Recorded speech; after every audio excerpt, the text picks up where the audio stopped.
questa assurda Babele che è quest'isola.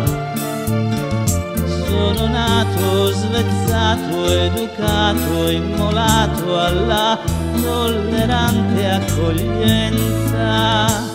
I preti alle feste comandate, il nonno socialista mangia preti, le suore all'istituto ed 8 anni a correre su e giù per quelle scale, sognando di scalare l'Araucaria di quasi 30 metri.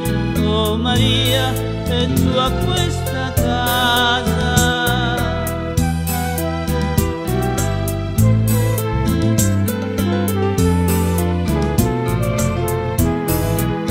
E poi un gotto di moscato gallurese nello Zilleri barbaricino, su di una carrega genovese in compagnia di 3 soldati americani. Lucky Strike e rock and roll ad ascoltare imbriachi Gege Totò, perduti in 11 tance, lascia compagna vostra, Posillipo e mare chiare a Maddalena e o golfo che scompare.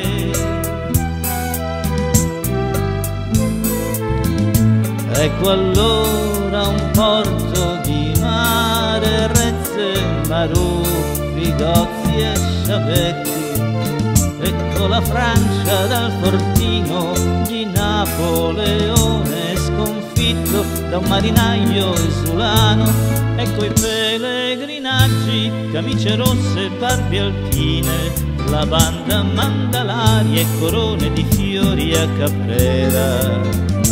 Per l'amico di Lincoln e Dumas, principe dei mangiapapi, Mussolini e le segrete lettere a Capula, partite a scacchi e confessioni inconfessabili tra torri arroccate e cavalli di razza retrocessi da stelle a stalle. Qua giù la Corsica è una sorella rapita da un intrigo internazionale. Qui l'aiaccio è una verdissima pianta profumata. A tavola si inizia con ricotta di patata e miele amaro e si va avanti fino a sera, polenta con risotto e cotolette milanesi, caciucco e triglie della cugina livornese che ha sposato un tavarchino con ascendenze libico-fenicio-levantine e pasteggia con te alla menta mentre prepara un caffè turco da mangiare a morsi, intanto che occhi al cielo già pregusta il narghilè di Cappadocia. Capisco adesso di avere un sangue caleidoscopico sulla tavola, che ogni giorno cambia il colore degli ingredienti senza far caso al colore dei commensali.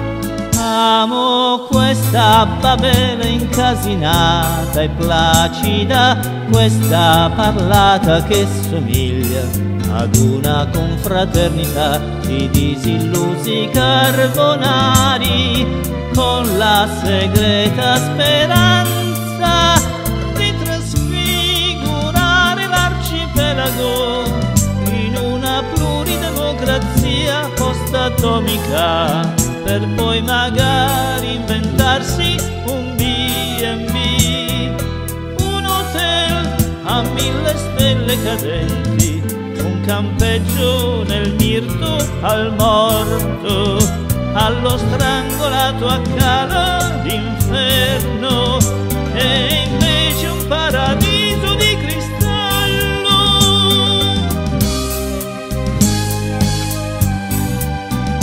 Di cristallo ci vuol poco a trasformare un forestiero in fratello. Basta un grazie, una stretta di mano, basta agitare commossi un fazzoletto mentre ci salutiamo dal postalino, sventolando la promessa di tornare qui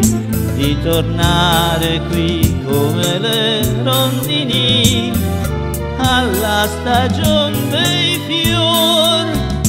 E mi scappa una lacrima pure a me, perché in questa mia dolcissima Babele ci sono anch'io e qui vi aspetto.